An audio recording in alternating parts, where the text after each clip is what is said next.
Good morning. কেমন আছে সবাই? আশা করি সকলে ভালো আছে, সুস্থ আছে, আর আমিও খুব ভালো আছি।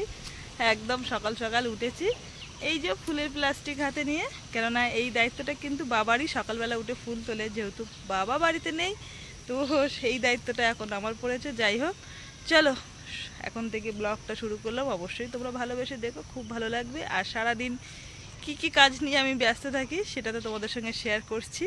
আর তোমরাও কি কি কাজ নিয়ে ব্যস্ত আছো ছোট ছোট করে কমেন্ট করে জানাও, অবশ্যই ভালো লাগবে।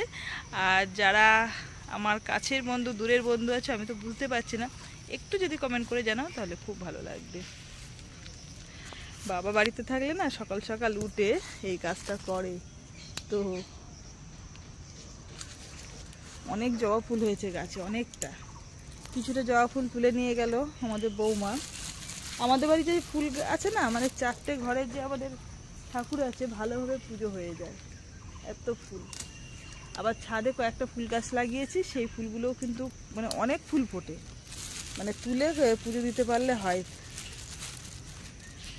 পড়ি আবার সকালে টিউশনিতে যাবে, তো ওই কারণে আরও সকাল সকাল ওঠা হয়েছে।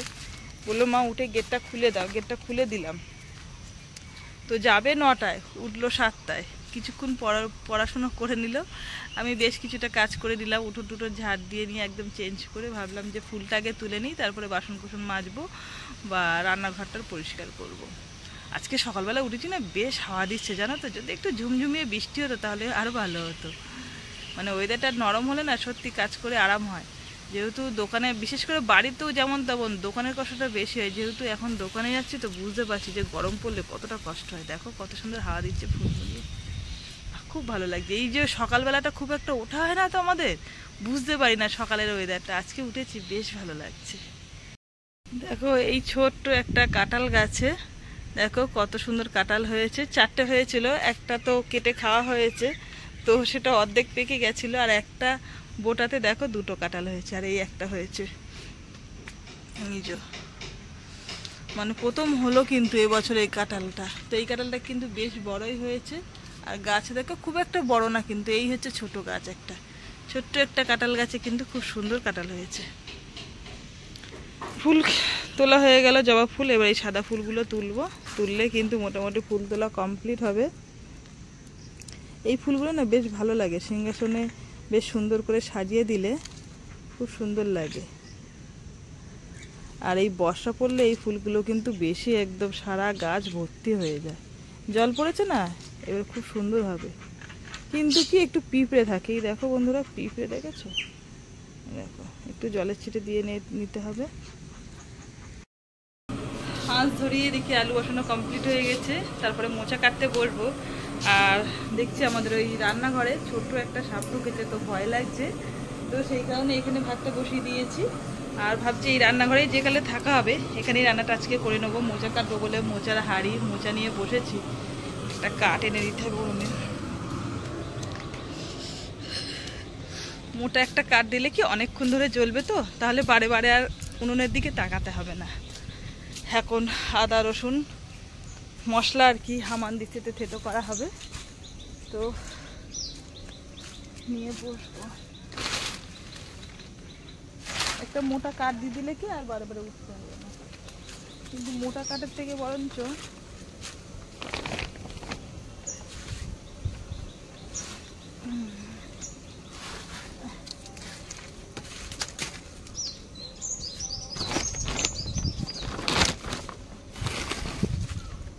ও বাবা, এই দেখো আম পেয়েছি, এই দেখো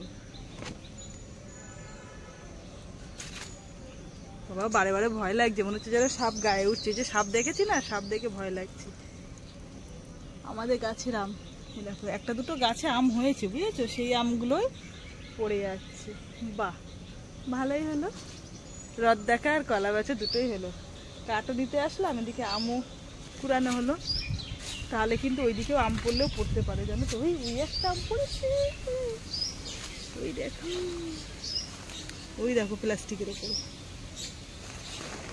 নেবোটা কি করে,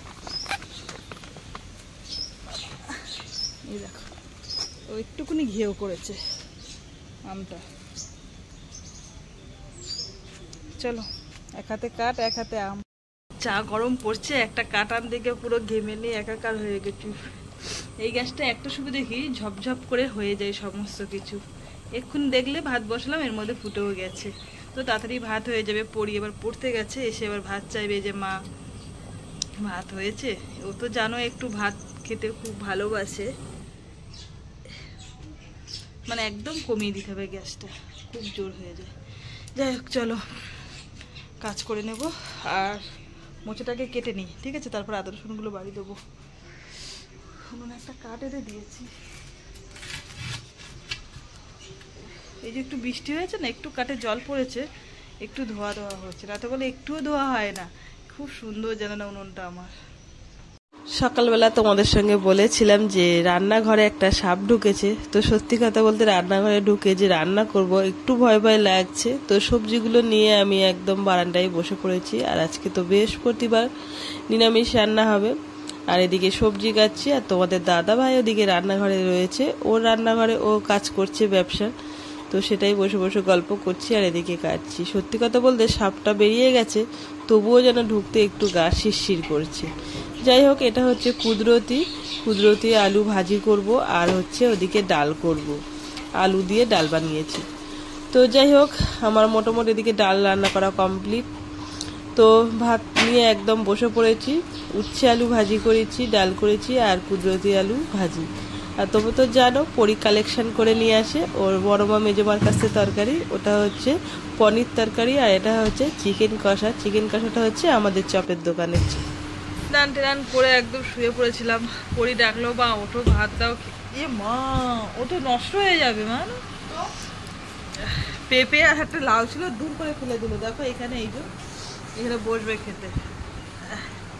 মাথা ঘুরেছি আর পাখা ছেড়ে শুয়েছি, ঠান্ডা লেগে গিয়েছে। হ্যাঁ, প্রচন্ড ঠান্ডা লেগে গিয়েছে, পুরো হাঁচি পড়লো আর নাকটা পুরো শুষ্ক চালা দিচ্ছে।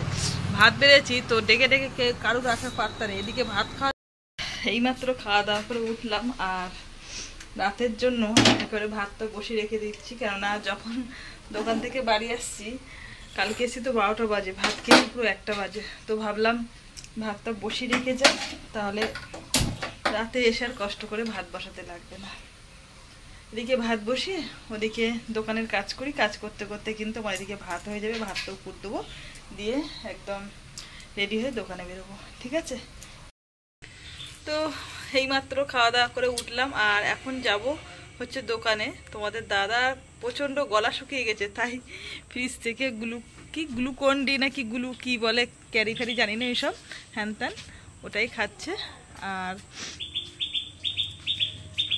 এই যা দোকানে বেরোনোর আগে যেসব জামা কাপড়গুলো আছে সমস্ত গুছিয়ে রেখেছে। কী বলো তো, পরি হয়তো তুলবে খুনি, কিন্তু ও এখন শুচ্ছে, কখন উঠবে তার নেই ঠিক। সন্ধেও হয়ে যেতে পারে, কেউ বাড়িতে নেই, ডেকে দেবে কেনা। তো ওই কারণে আমি সমস্ত যতটা পারছি চেষ্টা করছি গুছিয়ে গেছিয়ে বেরোনোর। আর আজকে কি দেরি হয়েছে না তাড়াতাড়ি হয়েছে? প্রত্যেক দিনই ওর দেরি হয়ে যায়।